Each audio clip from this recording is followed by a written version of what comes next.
ଆଗକୁ ଇରାନ ସହିତ ଶାନ୍ତି କଥାବାର୍ତ୍ତାର ସମ୍ଭାବନା ଭିତରେ ଏପଟେ ମଧ୍ୟପ୍ରାଚ୍ୟରେ ଏବେ ଆହୁରି ଅଧିକ ସଂଖ୍ୟାରେ ସୈନ୍ୟ ଠୁଳ କରୁଛି ଆମେରିକା। ଆମେରିକା ଏବେ ତୃତୀୟ ଏୟାରକ୍ରାଫ୍ଟ କ୍ୟାରିୟର ଜରିଆରେ ମଧ୍ୟପ୍ରାଚ୍ୟକୁ ହଜାର ହଜାର ସଂଖ୍ୟାରେ ସୈନ୍ୟ ପଠାଇଛି। କୁହାଯାଉଛି ଇରାନ ସହିତ ଆଲୋଚନା ବେଳେ ତେହରାନ ଉପରେ ସୈନ୍ୟବଳ ଚାପ ସୃଷ୍ଟି କରି ଡିଲ୍ କରିବାକୁ ଏହା ଟ୍ରମ୍ପଙ୍କର ଯୋଜନା ହୋଇଥାଇପାରେ।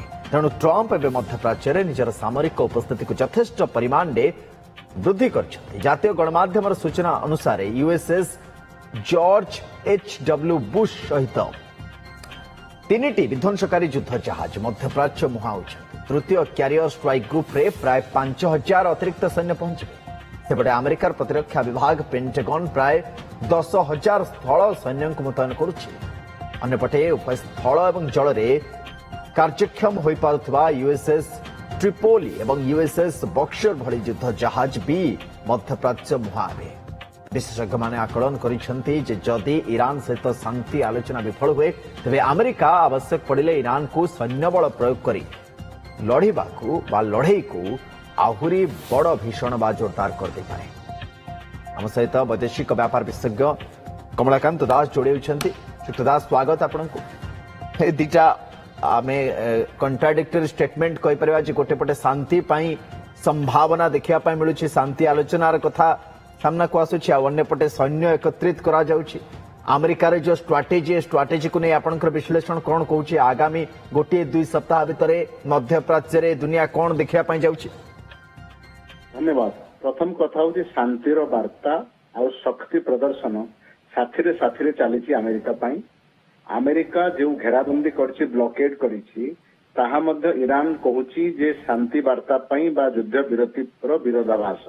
ଏଇଟା 2 ନମ୍ବର ପଏଣ୍ଟ। 3 ନମ୍ବର ପଏଣ୍ଟରେ ଅଛି ଯେ ଯଦି ଜାହାଜ ମାନେ ଆସୁଛନ୍ତି, ସୈନ୍ୟମାନେ ଆସୁଛନ୍ତି ଆଉ ଆହୁରି ଘେରାବନ୍ଦୀକୁ ସୁଦୃଢ କରିବାର ଅଛି, ତାହେଲେ ଇରାନକୁ ସମୟ ଦେବାର ଅର୍ଥ କ'ଣ? ଇରାନ ତ ଯେଉଁ ଯେଉଁ ପ୍ରଶ୍ନ ପଚାରିଥିଲା ତାର ଉତ୍ତର ଆମେରିକା ପାଖରେ ଏପର୍ଯ୍ୟନ୍ତ ନାହିଁ। ତେଣୁ ଇରାନ ମଧ୍ୟ କହୁଛି ଯେ ଅସ୍ତ୍ର ବିରତି ଏକ ସମୟରେ ଆମକୁ ଅତର୍କିତ ଭାବରେ ଆକ୍ରମଣ କରିବାର ଏକ ଉପାୟ। ଆମେ ମଧ୍ୟ ପ୍ରସ୍ତୁତ ଅଛୁ। ଯଦି ଅସ୍ତ୍ର ବିରତିର ସାହାରା ନେଇ ସହଯୋଗ ତାରି ଆଳରେ ଯଦି କୌଣସି ଆକ୍ରମଣ କରାଯାଏ, ଇରାନ ମଧ୍ୟ ପ୍ରତି ଜବାବ ରଖିବ। ତେଣୁ ବର୍ତ୍ତମାନ ଯେହେତୁ ଡିଷ୍ଟ୍ରଷ୍ଟ ବା ଅବିଶ୍ୱାସର ଯୋଉ ମାହୋଲ ଅଛି, ଯୋଉ ପରିସ୍ଥିତି ଅଛି, ସେଥିରେ କୌଣସି ଡିସ୍କସନ ସଫଳ ହେବ ନାହିଁ। ତେଣୁ କୂଟନୀତିକୁ କୌଣସି ଚାନ୍ସ ଡୋନାଲ୍ଡ ଟ୍ରମ୍ପ ଦେଇନାହାନ୍ତି। ଦେହବଳ, ବାହୁବଳ ତଥା ଆମେରିକାର ସୈନ୍ୟବଳ ଏସବୁ ଜିନିଷକୁ ଦେଖିବାକୁ ଚେଷ୍ଟା କରିଛନ୍ତି। ତେଣୁ ବର୍ତ୍ତମାନ ଗୋଟାଏ ଆମେ ଆଶା କରୁଥିଲୁ ଯଦିଓ ବର୍ତ୍ତମାନ ସିଜ୍ ଫାୟାର ଲଙ୍ଗ ଟାଇମ୍ ରହିବ ବୋଲି ବର୍ତ୍ତମାନ ଟ୍ରମ୍ପ କହୁଛନ୍ତି, କିନ୍ତୁ ଟ୍ରମ୍ପକୁ ଇରାନ ବିଶ୍ୱାସ କରୁନାହିଁ।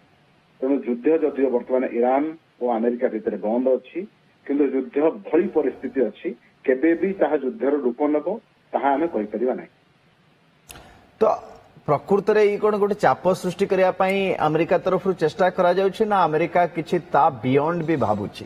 ଅର୍ଥାତ୍ ଯଦି ଏ ଶାନ୍ତି ଆଲୋଚନା ବିଫଳ ହେଉଛି ତ ଆଗକୁ ଆମେରିକା ତାର ପୁରା ପୁରଜୋର ଦମ ଲଗେଇଦେବ ଇରାନକୁ, ମାନେ କହିବା କଥା ଯେ ମାଟି ଚଟେଇବା ପାଇଁ, ଧୂଳି ଚଟେଇବା ପାଇଁ। ଦୁଇଟା କଥା। ବର୍ତ୍ତମାନ ଟ୍ରମ୍ପ ଆଗରୁ ହାତେ ମାପି ଚାଖେଣ୍ଡେ ଚାଲୁନଥିଲେ, ସେ ଚାଖେଣ୍ଡେ ମାପିକିରି 1.5 ହାତ ଚାଲୁଥିଲେ, ଦେଉଥିଲେ। ତାଙ୍କର ମାପଚୁପ ଠିକ ନଥିଲା। ସେ ଭାବିଥିଲେ ଖୁବ କମ ଦିନ ଭିତରେ ଇରାନକୁ ଇସ୍ରାଏଲ ଆମେରିକା ମିଳିତ ଆକ୍ରମଣରେ ଆଣ୍ଠେଇ ଦେବେ ଏବଂ ଇରାନ ନିଃସର୍ତ୍ତ ଆତ୍ମସମର୍ପଣ କରିବ, ହରମୁଜ ଧରେଇଦେବ, ଆଉ ଖର୍ଗ ଆଇଲ୍ୟାଣ୍ଡ ଧରେଇଦେବ, ନ୍ୟୁକ୍ଲିୟର ୱେପନ ଧରେଇଦେବ, ସବୁ ଜିନିଷ କରିଦେବ। ତେଣୁ ଏଇ ଯୋଉ ଆଶା ନେଇ କରିଥିଲେ, ତା ଆଶା ବିଫଳ ହେଲା ପରେ ଆମେରିକା ବର୍ତ୍ତମାନ ବିଭିନ୍ନ ପ୍ରକାର ଆଳ ଖୋଜୁଛି କିଭଳି ଭାବରେ ଯୁଦ୍ଧକୁ ବନ୍ଦ କରିବ, କିନ୍ତୁ ନିଜେ ଯୁଦ୍ଧରେ ବିଜୟୀ ବୋଲି କହିପାରିବ। କାରଣ ଆମେରିକା ଉପରେ ମଧ୍ୟ ଆଭ୍ୟନ୍ତରୀଣ ପ୍ରେସର, ତାଙ୍କର ଜନତାଙ୍କର ଭୋଟରଙ୍କ ପ୍ରେସର ରହିବ ଏବଂ ବିଶ୍ୱସ୍ତରରେ ଚାଇନା, ଋଷିଆ, ଅନ୍ୟାନ୍ୟ ଦେଶମାନଙ୍କ ଉପରେ ପ୍ରେସର ରହୁଛି। ତେଣୁ ଆମେରିକା ଉପରେ ପ୍ରେସର ଅଛି। ଯେହେତୁ ଇରାନକୁ 40 ଦିନରୁ ଉର୍ଦ୍ଧ୍ୱ ଯୁଦ୍ଧରେ ହରେଇ ପାରିଲେ ନାହିଁ ସମ୍ପୂର୍ଣ୍ଣ ଭାବେ, ଆମେରିକା ପାଇଁ ମଧ୍ୟ ଏହା କଳ୍ପନା ଜଳ୍ପନାର ବାହାରେ ଏବଂ ତାଙ୍କ କଳନାର ମଧ୍ୟ ବାହାରେ। ତେଣୁ ଏ ପରିସ୍ଥିତି ଆମେ ଦେଖିପାରିବା ଯେ ବର୍ତ୍ତମାନ ଯୁଦ୍ଧ, କିନ୍ତୁ ଆମେ କହିପାରିବାନି ଯେ ଯୁଦ୍ଧ ଅଟକିଗଲା ସମ୍ପୂର୍ଣ୍ଣ ଭାବରେ, କାରଣ ଯୁଦ୍ଧ କେବେ ବି ହେଇପାରେ। କାରଣ ଇରାନ ଏବେ କହିଛି ଯଦି କୌଣସି ଆକ୍ରମଣ ପଡୋଶୀ ରାଷ୍ଟ୍ରମାନଙ୍କର ଆମେରିକା ଘାଟିରୁ ହୁଏ, ସାମରିକ ଘାଟିରୁ ହୁଏ, ତାହେଲେ ଆମେ ଆକ୍ରମଣର ପ୍ରତି ଜବାବ ରଖିବୁ ଆଉ ଖୁବ ଶୀଘ୍ର ରଖିବୁ ଏବଂ ନୂତନ ଉପାୟରେ ରଖିବୁ। ତ ଆ ଭିତରେ ଆମେ ଯଦି ଭାରତ ପରିପ୍ରେକ୍ଷୀରେ এই କଥାକୁ ବିଚାର କରିବା, ବର୍ତ୍ତମାନ ସମୟରେ ଇରାନ ଆଉ ଆମେରିକାର ପର୍ସପେକ୍ଟିଭ ତ ଆମେ ସବୁବେଳେ ଆଲୋଚନା କରୁଛେ।